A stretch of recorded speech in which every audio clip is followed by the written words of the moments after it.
Hi, everyone, and welcome to the Propcast. My name is Louisa, host of the Propcast and co-founder of LMRE, the global Proptech recruitment and search consultancy. In this podcast, we'll explore how the digital evolution of the real estate industry is impacting the property market. The aim of each episode is to introduce you to a Proptech innovator and discuss how their work has created a shift in focus when it comes down to digitizing the built environment. If you're interested in finding out more about Proptech or applying for a job in this space, or keen to know who the big players are that are moving and shaking the real estate industry up, we have you covered, and we will be bringing you an episode each week to connect you to the VCs, Proptech startups, and real estate professionals from around the globe. Also, a big shout out to our sponsors of the podcast, Tech and Pretech, who you will hear from during the episode. Today on the Propcast, we will be delving into the future of how to manage and underwrite real estate deals. And we'll be speaking with one of the co-founders of TermSheet, Roger Smith. And those listening, TermSheet is a single platform for managing and underwriting real estate deals, communicating with lenders and collaborating with partners. And this was previously developed in-house, and then as demand grew, which is awesome, congratulations, we rolled out a standalone platform to help other sponsors and investors. So without further ado, welcome to the show, Roger. Thank you so much for having me, Lou. I'm happy to be part of the Propcast, and I'm excited to talk to you today. Well, it's a pleasure to have you. Now, everyone who's listening on today's show will hear about TermSheet's mission. We'll learn a little bit more how the product came to be, where it's at now. We'll talk about how it can help ensure better collaboration between employees. We'll talk about the working from home topic, which everyone's talking about at the moment. How to extract better insights when it comes down to real estate deals, which I'm sure lots of people listening in, especially in the real estate world, you want to learn how to do. But for a quick sort of introduction to Roger, who is the CEO of TermSheet, which he co-founded alongside Sahil in 2020. And Roger is a seasoned entrepreneur with extensive experience in technology companies and deep roots in Proptech. Now, prior to founding TermSheet, fairly recently, Roger served as a chief technology officer for a real estate-focused private equity firm based in Kansas City. He was responsible for the creation and maintenance of internal advisor-facing and investor-facing technology systems. And before that, Roger was chief technology officer at Groundbreaker, which we'll hear a little bit more about later. At Groundbreaker, he built the firm's white-labeled real estate crowdfunding product, which powers a number of current applications. Now, Roger was involved in various other businesses as well, but I'm going to stop talking because it's best to hear from Roger. And from this introduction, it's very clear that, Roger, you've obviously had first-hand experience of issues when it comes to underwriting real estate deals, and hopefully have worked out really how technology can sort of help solve that. So why don't you start by, telling the audience a little bit more about your journey to creating this incredible product and maybe some issues you came into before TermSheet? Yeah, it's funny you say seasoned entrepreneur. That's like a euphemism for I'm slightly older, but I appreciate that introduction, Lou. And just to give you a quick sort of condensed history of me and how I got here, and hopefully that gives you some insight into like how I think about the space and the unique perspective I believe that I bring to our company and the industry as a whole. I sort of went the traditional, what I would consider technology route, studied math, computer science undergrad, did my master's in machine learning.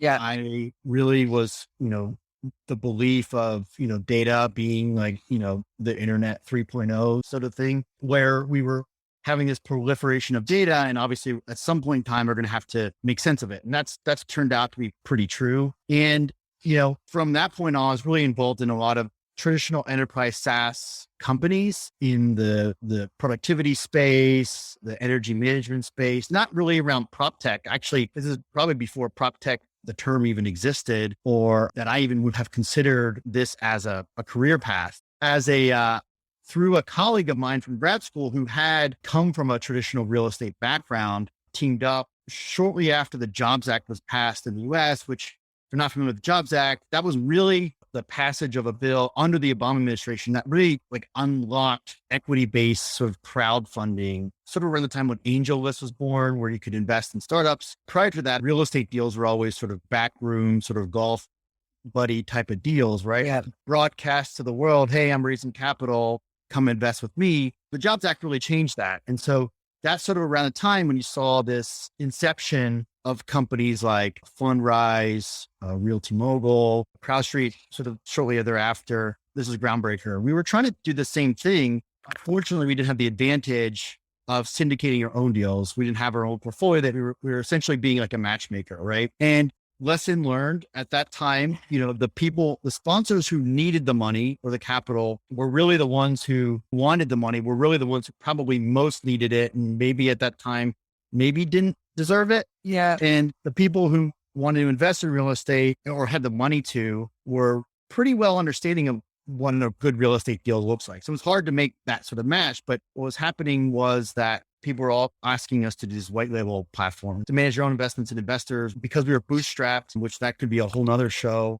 of how that was. We kind of pivoted to that sort of model. And then that's where I met the platform ventures guys through that relationship. Kansas City private equity real estate firm started by two brothers, sort of very entrepreneurial. And I was listening to your previous podcast. I think it was with Alex and Jack, talking about the difference between entrepreneurial and innovative, right? In the real estate space. And that really resonated with these guys. They're super entrepreneurial, right? Real estate investors are really entrepreneurial. And that's what really attracted me to the space. They're willing to go do things, but in real estate, there's a lot of money floating around, right? Like that's one of the things, like you want to be where money's being made. I kind of said, wow, this real estate thing is kind of interesting. And so that firm, Aqua, hired me to go build another platform within them for helping wealth advisors access quality real estate. The thesis being that if a client of a wealth advisor wanted to invest in real estate, typically the wealth advisor would put him in some publicly traded REIT or some sort of fund of funds without direct access to real estate.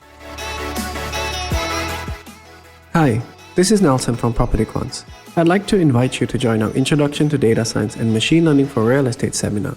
To learn more, visit propertyquants.com/seminar and use special code LMRE20 on Eventbrite for a discount.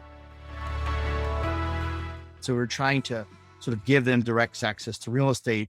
I moved to Kansas City and I really became embedded in this firm. And that's where I became CTO of the firm, where I was really responsible for guiding what would now be called like the innovations team, but also building tools to help the company as a whole. So sitting with accounting, sitting with legal, sitting with acquisitions and asset management, and really like having this perspective of watching them work and learning myself on how large scale commercial real estate gets done. The last thing I'll say here is that I think is difficult as an entrepreneur, and why I was particularly interested in something Groundbreaker is when you have that entrepreneurial mindset, you're always sort of looking for problems, like looking for gaps in markets and saying, oh, I can fill that gap or I can solve that problem. I think bigger issue is not having exposure to those problems, right? Yeah. So that's why, I was able to work with a colleague at Groundbreaker and then, have access to the team at Platform Ventures. Really, you see things from a different lens and having the opportunity to see you're talking about like we're moving billions of dollars and that's how it works. I was going to say, what was one of the most baffling things which you probably experienced firsthand in your career? I'll talk about this later, but obviously the power of Excel and the excessive use of Excel is interesting. But like the amount of insight and data that's generated, because of, my data background, like generated in those Excel spreadsheets is massive and it's untapped right now. Right. So that's one thing. And then also just other smaller things like how marketing, SEC registered marketing is done at these firms, how money is moved within these firms, how the access controls required to move money and data from properties back to the pro forma and the actuals, like everything's very, very manual. But at the end of the day, people are used to doing things a certain way. That's just how they do it. And so that's where having the opportunity to live inside of a firm, live with it. Yeah. I mean, honestly, there's probably 20 companies I could start just from there, How did you meet Sahil? Talk us through a little bit more about sort of TermSheet and also how the product's changed. So are you sort of year 2 and sort of growing the business? Yeah. So Sahil was an intern at that firm shortly after I joined, but we met that summer. He finished school and he went back and did a stint in investment banking, really got sort of the exposure to, SaaS business on the flip side, on the investor side. And understanding that part of the business, how they're valued and underwritten on that side. Yeah. So when we had started building TermSheet internally to help the deal team, the asset management team sort of better manage their workflow and data, we realized that, hey, while we built a lot of tools internally, this one might actually have some legs beyond these sort of 4 walls. And we had decided we're going to try to make a business out of this. And so, I had stayed in touch with Sahil over the years and, sort of we reconnected and say, hey, why don't you come back and we'll go take this business outside and go start it on its own. Our sort of first, I guess, official thing we did was we went to a Tech in New York in October 2019. And we really just booked as many of those, those 15-minute chats. Yeah. And talked to anyone and everyone who would talk to us to try to understand, does this thing actually have legs? And what do those legs look like? How does this work? What are you trying to solve? And so that was really our first thing. I'm kind of glad you mentioned Cretech, because that's also where I sort of went out before we sort of officially launched LMRE in the US. And I literally set up 15-minute meetings with startups, the agencies, the VCs to really work out, is there a massive market? This was obviously pre-COVID. Shout out to Michael Beckerman, because I think he's done wonders for the industry and just connecting people as well. And I can't wait for the next Cretech. There's one in London and there's one in New York. I can't wait to be back out in the States. Presuming I get double vaccinated, I don't have to quarantine for 2 weeks in a hotel room. I think I would drive myself mad. Here is a message from our sponsor, Michael Beckerman from Cretech.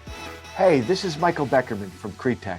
I'm here to invite you to check out Cretech Plus, the first streaming platform devoted to innovation and technology in the built world, featuring new weekly videos from the world's leading real estate and tech professionals. The first month of streaming is absolutely free, and then you could use the code LMRE to receive 25% off your second month. To learn more, visit plus.cretech.com. Whilst we're sort of talking about your product, we spoke about this before we hopped on the podcast as well. You've been obviously growing your team, you've been growing your sort of product. Is there any sort of massive lessons you've sort of learned which you can take from the last sort of, 2 years of sort of doing this? So one of the things that we pride ourselves on, I learned this when we were at Proptech, and I think we've sort of built it into our sort of company values that holds true today and will continue to hold true, is that having empathy for our customers is really important. And I don't mean empathy necessarily from the emotional sense of the word. I mean, in really understanding the problems they're trying to solve. And it's not enough for me to say, I'm selling you this software product and it's going to make your life better. It's I want to understand the exact things you're doing today. Yeah. We're looking to shave hopefully seconds off of people's time.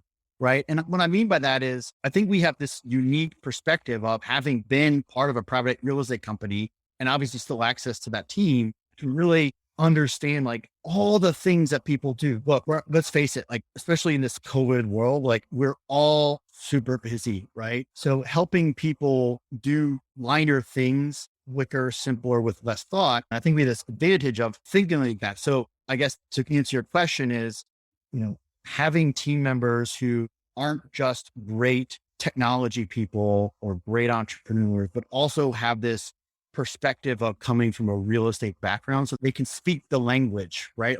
That's super important. And I think it's kind of been taken for granted where, talk to groups and it's these guys just don't get it. So I got to spend an hour trying to educate them on X, Y, and Z when one of the things with us is we already know what you're doing. We understand the tools. We understand the pain points that you're struggling with and the problems you're trying to optimize. And so I would say continuing to have members like that is really important for us.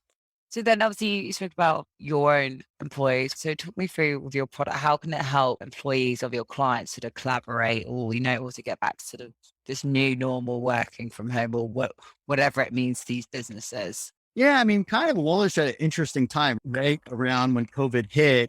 And I mean, first and foremost, our core problem we're trying to solve is build workflows that help real estate professionals, manage their deals better.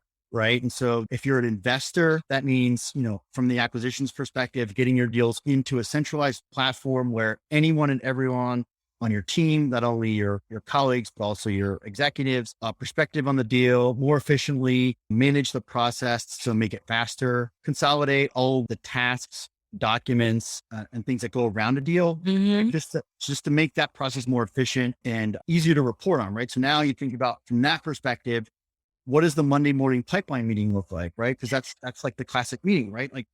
How does that work over Zoom? Well, it's great now for product like TermSheet, you can kind of all belong to the same tool. You can all talk in the same language. You can see the latest status, all the files, everything's there, right? You don't necessarily have to have that one person who's building up all the reports the day of the meeting. And so I think in that sense, it really helps. The longer term thing we look at is building this sort of platform of data, right? So groups, and I've experienced this firsthand, have all this data that they're either collecting themselves or are building data warehouses to collect. How do we surface that information in a place, again, where that real estate professional can take advantage of it? And that's just on the acquisition side. We're solving the same problems on the lease management side, the buy side broker side, helping all of those groups sort of better collaborate. And then, add mobile to that, where now it's you don't actually have to sit in front of a computer and you think about going to site visits. We can help facilitate the process of getting data, pictures, videos back from site visits back to the tool. So it's sort of becoming this single platform where all the deals and data can be sort of collected. Yeah. So on the topic of data, is there any sort of major trends which you've extracted from your data, which you'd like to share with our audience, or anything that you've seen in the past 2 years? Yeah. So one of our theses of the company is we're not trying to build a marketplace of our users' data, right? So we look at it, and I get that. Our clients are very sensitive to, that is their sort of Glenn Berry, Glenn Ross leads, right? Where they, that is their significant advantage, not just in terms of deals, but in terms of data they may have collected from target assets that they're looking to acquire. So our purpose is really to help them surface insights from their own data, not necessarily for us as a company to surface insights from their data. I will say one of the things I could take away from what I'm seeing is that data is very important. Yeah. Amen. And so I go back to the previous podcast I listened to with Jack and Alex, where, I would say Proptech 1.0 was all these sort of point solutions, right? And you're kind of still seeing that today where, you have third-party data over here, you have another data set over here, you have another data set over here. What we're hearing a lot is sort of platform fatigue, right? Where I have to go to all these different places to kind of understand one thing, and then forget about the whole fact that, as I've mentioned, they themselves are creating their own data sets, right? That also have value, maybe even more valuable than any of these third-party data sets. And so we are now seeing that firms are recognizing that and saying, we need to do something about this, whether that means that they're filling their own data warehouse internally, or trying to find a solution to consolidate all these things. I think everyone previously, I would have said everyone recognized the value of data, but hadn't done anything about it. I think we're now at the point where they not only recognize it, but they're actually doing something about it. Yeah, agreed. And talk us through your sort of partners and clients, and also if there's any sort of partnerships you're looking to develop, maybe it's another part of your product. I don't know. I'm here to learn. Yeah, I'll mention this a little bit later, but one of our gold clients that we always refer back to is Lincoln Property Company, LPC. They're a large industrial investor. So Eric Roseman and the team there, fab team. Their Chicago office, and I'll mention her name in a second, but the Chicago office was really one of the early adopters of TermSheet in that sort of January timeframe. We really quickly brought them on the platform and understood or worked with them through June of last year to, when you build a tool inside a private equity firm, it's great because you have access to all the problems. Yeah. It's not great because you think the world thinks exactly like that, right? And what we realized after bringing on PC was that was a bad assumption. And so what we realized from a platform's perspective is that we have to build a platform. It can't be just an investor management acquisition tool, right? It can't be that. We're building something bigger than that. We're building a platform that can help that process, but also help groups manage their data, build on top of, right? Yeah. And the LPC team was the ones who really worked with us on that. The LPC Chicago team was really the ones that helped us understand that. And that's when June, July is where we were holy cow, the current platform, its current assumptions is wrong. It has to be not rebuilt from scratch, but we have to build it in a way that's more flexible. And there's still customers of ours today. And one of our biggest advocates and, sort of our customer referral, we always refer back to them, continue to grow with them. They're bringing on more users. And so I think them obviously, along with the platform ventures team, who's really continuing to support us, was one of the clients that I think almost is like a partner. And that's how we look at our clients. We have this unique advantage, Lou, where we can, like, our clients are actually telling us what to build, right? Like, how many startups are in a position where they're telling you what you need to do, like, as opposed to us just always guessing, like, a lot of what I've heard from other sort of startups that I've worked with or I've spoken with is that when a client or say a partner doesn't give clear communication and proper feedback, it's very hard for a business to adapt to it as well. So the fact you have clients like Lincoln who are giving you that clear feedback so you can only improve. I mean, that's amazing, but you have to have that relationship and that crossover the whole time. Otherwise, that's where you start getting a bad reputation, or, word spreads quickly that, you went into the market too hot and you don't make assumptions, which you shouldn't naturally. Did you know that the average cost of making a bad hire in the real estate market is £60,000? Or if you're listening to us from the US, that's $83,000. Finding out an employee is moving on is never great news, but sadly, it's unavoidable. The cost of hiring so high, it's important to get it right the first time round. So if you're struggling to find the right candidates, why not consider working with a recruitment agency? We're experts at finding the right people to fill roles. And because we already have a database to hand, we can speed up the process too. So head to LMRE.tech to brief us on your next hire. Wow, this is kind of come to the end of the Propcast. This is going on perfectly into the LMRE part. So L is lessons you've learned. Maybe you have another one other than not to sort of make assumptions on market fit. No, M, mention anyone or another product out there. R is any regrets in career, and E, what are you most excited about the future of Proptech? So without further ado, if you would like to kickstart us. Actually, no, we're going to change the regrets to rewarding, because regrets is too negative. I don't think we should have regrets. Okay. So the R part, we're going to say, what's the most rewarding part of working in Proptech?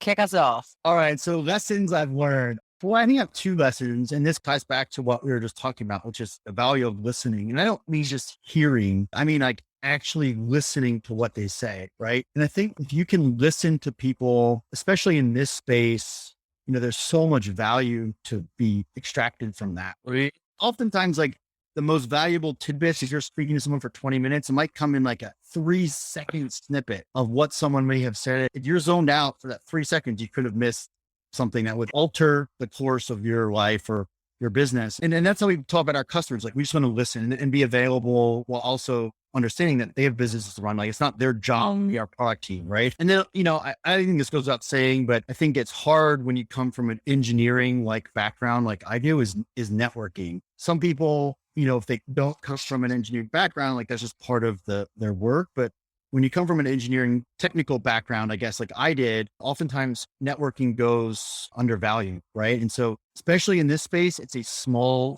space.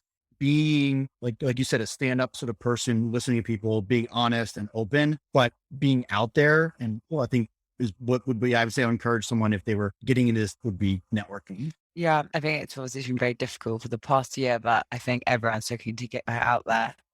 Right. Who do you want to mention? You mentioned a couple of people. Yeah, I already mentioned to the Odyssey Platform Ventures and the guys there in helping us get started, continue to go. Lincoln Property Company, especially the Chicago office, and I'll specifically call out Jordan and Jacob. So Jordan Kowalski, I had mentioned her previously. She's actually now at Farrell Point. She continues to make time for us as a company, really aid in our growth. And, like, I can't sort of say thanks enough. And obviously her partner, Jacob, who still at UPC, is still one of our biggest advocates. We certainly appreciate their support.